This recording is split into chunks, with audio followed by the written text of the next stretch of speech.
Durante mucho tiempo pensé que el silencio era sinónimo de paz, que si no había gritos, si no volaban los platos o si nadie rompía nada, entonces todo estaba bien. Pero después de vivir 10 años al lado de Esteban, entendí que el silencio también puede ser una forma cruel de violencia. Una cárcel sin barrotes, donde te vas apagando poquito a poco, tragándote las palabras para no causar problemas, anulando tu esencia para mantener la armonía. Así viví yo por años. Me llamo Mariana, tengo 37 años y soy mamá de Mateo, un niño hermoso de 11 años, inteligente y sensible, que se volvió la razón por la que me levantaba cada mañana. Pero hasta hace poco, yo misma me había convertido en una sombra de lo que fui, de lo que soñé, de lo que merecía. Esteban era el tipo de hombre que todos alababan por fuera, amable con los vecinos, trabajador, educado con mi familia y con esa sonrisa que encantaba a cualquiera. Pero apenas se cerraba la puerta de la casa, el verdadero Esteban salía, controlador, frío, exigente. Nunca levantó la mano contra mí, pero me hizo pedazos con sus palabras, con sus gestos, con su indiferencia. Empezó criticando mi forma de cocinar. Decía que mi arroz estaba pasado o que su mamá lo hacía mejor.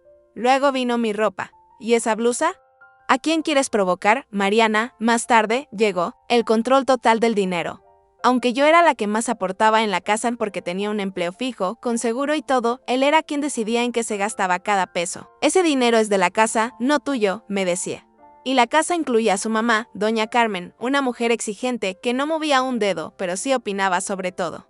Incluía sus caprichos, sus herramientas, sus cervezas, sus gustos.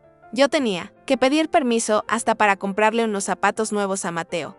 Y lo peor era ver cómo Mateo empezaba a copiarlo. Un día me dijo, con apenas 11 años, ya vas a empezar con tus dramas, mamá.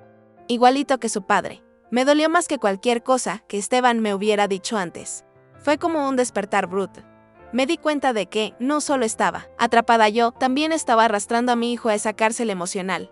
Fue entonces cuando empecé a guardar un poco de dinero a escondidas. Moneditas primero, luego billetes pequeños que lograba apartar de las vueltas del súper. Los metí en una libreta vieja que escondí en el fondo de un cajón. Era mi colchón, mi esperanza. No era mucho, pero era algo mío. Algo que me daba fuerza para pensar que, tal vez, un día podría salir de ahí. Hasta que Esteban lo descubrió. Llegó a casa una noche con esa mirada dura, esa que siempre me hacía temblar por dentro. Me enfrentó con un tono bajo pero lleno de veneno. Sé que estás escondiendo dinero, Mariana, dámelo. Todo. Intenté negar. Pero él ya sabía, y yo tenía miedo. Como siempre, le entregué los billetes, uno por uno. Me sentí derrotada, como si hubiera perdido mi única oportunidad de libertad. Al día siguiente, fui a buscar a Lucía. Lucía es mi amiga del alma. Desde la prepa, siempre ha sido mi cable a tierra. Me miró llegar con los ojos llorosos y la voz quebrada, y no dijo nada, solo me abrazó fuerte. Me dejó desahogarme, me preparó un cafecito con pan dulce y me escuchó como nadie más lo había hecho. Ese día me dijo 3 cosas que me cambiaron la vida. Primero, que había una vacante abierta en su trabajo, con mejor sueldo y mejores horarios. Segundo, que tenía un cuarto desocupado en su casa y que Mateo y yo podíamos quedarnos con ella el tiempo que necesitáramos. Y tercero, que su tía Estela era abogada especializada en divorcios y que estaba dispuesta a ayudarme. No supe qué decir. Tenía miedo. Mucho. No por amor, porque ese hacía años que se había ido, sino por costumbre, por dependencia, por culpa, por el que dirán. Pero Lucía me tomó las manos con firmeza y me dijo, ya estuvo, Mari. No estás sola. No más. Esa noche, mientras Esteban roncaba en la habitación, yo no dormí. En cambio, tomé valor y fui al cofre que él guardaba con tanto recelo. Siempre presumía que era cosa de hombres, su espacio, su secreto, pero yo me acordaba de la clave. La había visto una vez. Por casualidad, la usé, abrí el cofre, y lo que encontré me cambió para siempre. Ahí estaban los papeles de un contrato de arrendamiento. Un apartamento en el centro de la ciudad, en su nombre, arrendado a una tal Alma Verónica Sánchez. El monto, 40,000 pesos al mes. También vi recibos de depósitos, mensajes impresos, fotos, pruebas de una vida paralela. Mientras yo contaba los centavos para el súper, él mantenía a otra mujer con lujos. Mientras yo pedía prestado para completar los útiles escolares de Mateo, él derrochaba dinero en regalos para su amante. Guardé todo, con lágrimas en los ojos. Sí, pero también con una decisión que nunca antes había sentido con tanta claridad. No iba a quedarme un día más, y esa fue la última noche que dormí en esa casa. Me desperté antes de que saliera el sol. El corazón me latía fuerte, pero no por miedo, sino por algo que no había sentido en años, decisión. No sabía si al final todo iba a salir bien. Pero por primera vez en mucho tiempo, no me importaba. Estaba dispuesta a correr el riesgo.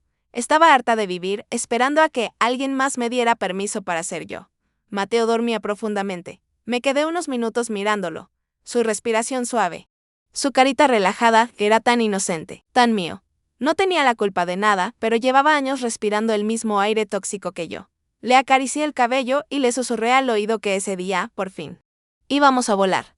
Mientras empacaba las pocas cosas que podía llevar algo de ropa, unos cuadernos, los dibujos de Mateo, las pruebas del cofre, todo lo que viví en esa casa pasó como una película por mi cabeza. Las veces que lloré en silencio en el baño, las noches que me hice la dormida para no discutir, los cumpleaños sin flores, los te amo vacíos que Esteban soltaba por costumbre, pero que ya no significaban nada. Lucía llegó puntual, tocó la bocina una sola vez como habíamos acordado. No quería que Esteban se despertara.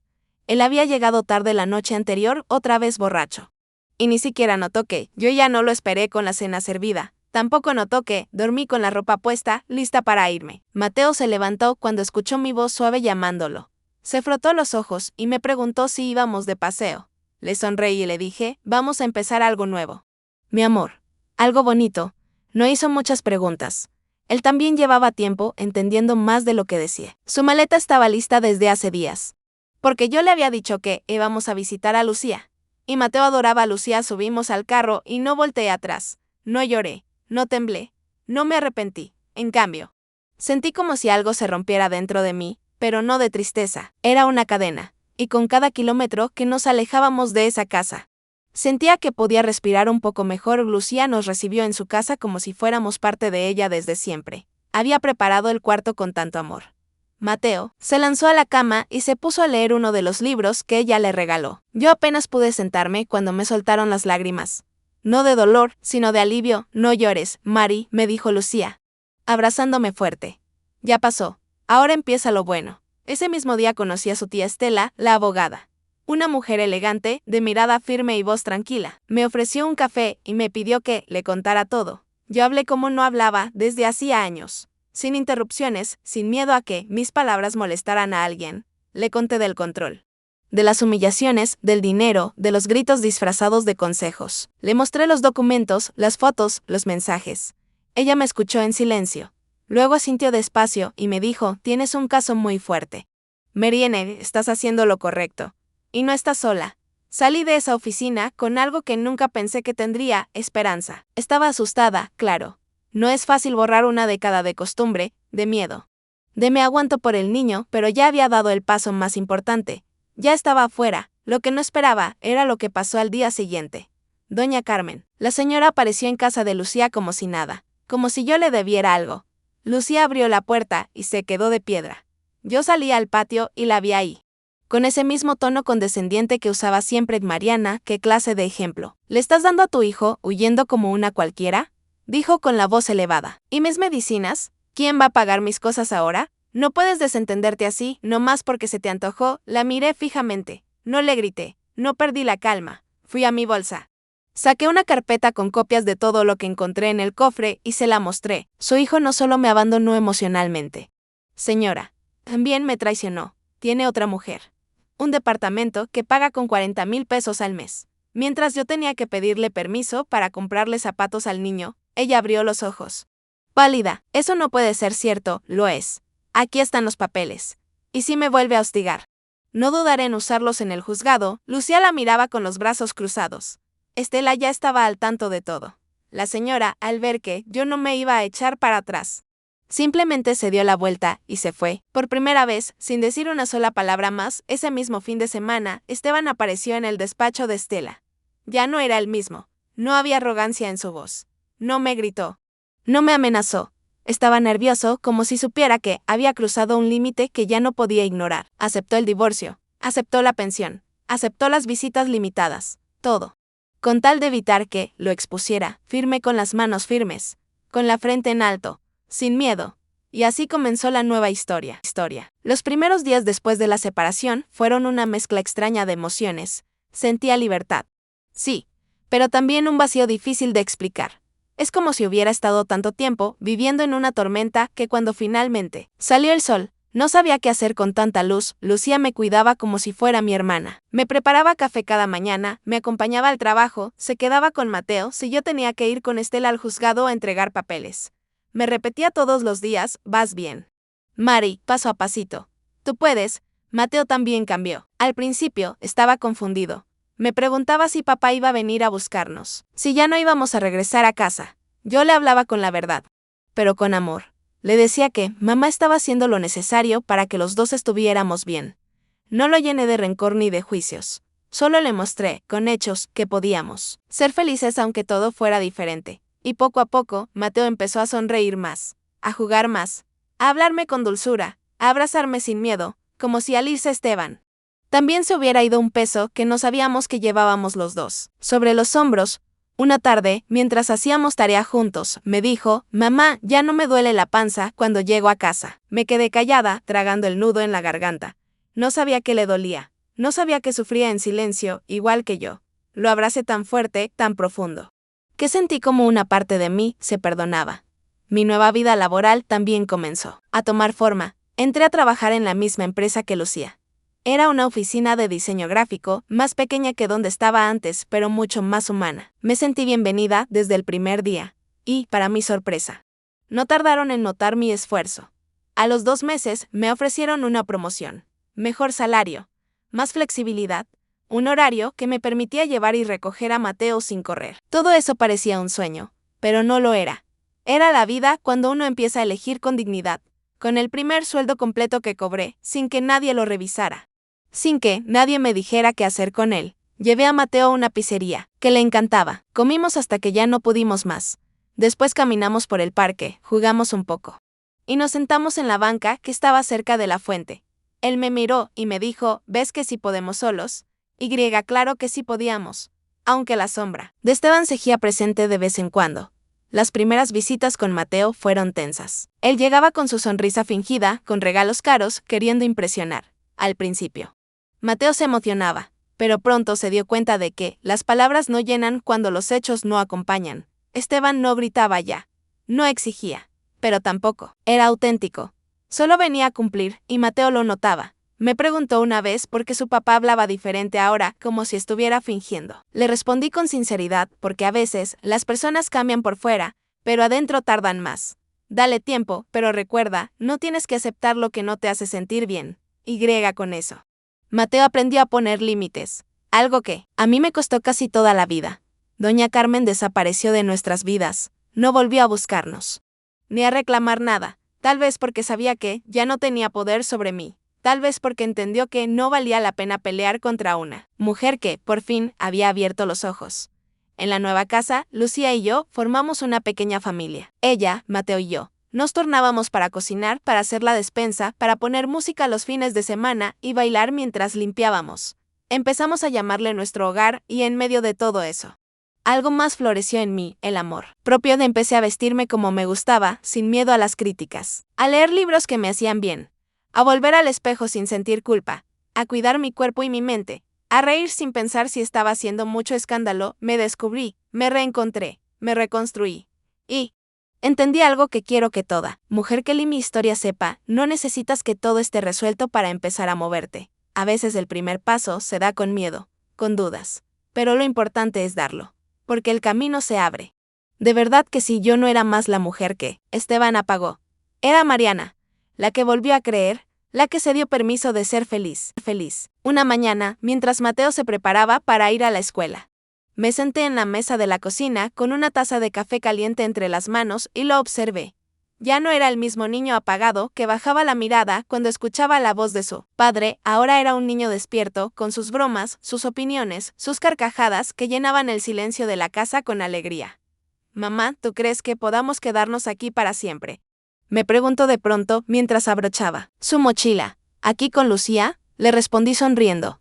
Sí, aquí donde estamos contentos, aquí donde nadie grita. Me costó responder de inmediato porque esa frase me partió el alma y me la volvió a unir al mismo tiempo. Le acaricié el cabello y le dije: vamos a quedarnos donde seamos felices, hijo. Y si algún día tenemos nuestro propio lugar, será igual de tranquilo, te lo prometo. Desde entonces, Cada día me levanto con ganas de seguir construyendo esa vida, porque ahora sé que la vida se construye, no se espera, no se mendiga, y mucho menos se soporta. En el trabajo, mis compañeras empezaron a notar mi cambio. Me decían que me veía diferente, que mi mirada brillaba más, que mi voz ya no temblaba. Una de ellas, Clara, me dijo un día: Mariana, eres ejemplo para muchas. No sabes la fuerza que transmites sin siquiera intentarlo. Yo le agradecí, pero dentro de mí pensé, si supieran las noches que lloré pensando que no valía nada.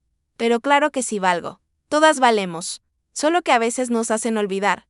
Lucía también me lo recordaba. Ella me celebraba cada pasito, cada avance. Cuando logré comprarle a Mateo unos tenis nuevos con mi primer bono en el trabajo, ella preparó una cena especial cuando terminé un curso en línea que me ayudó a mejorar mis habilidades. Me regaló una libreta hermosa donde empecé a escribir mis pensamientos en esa libreta.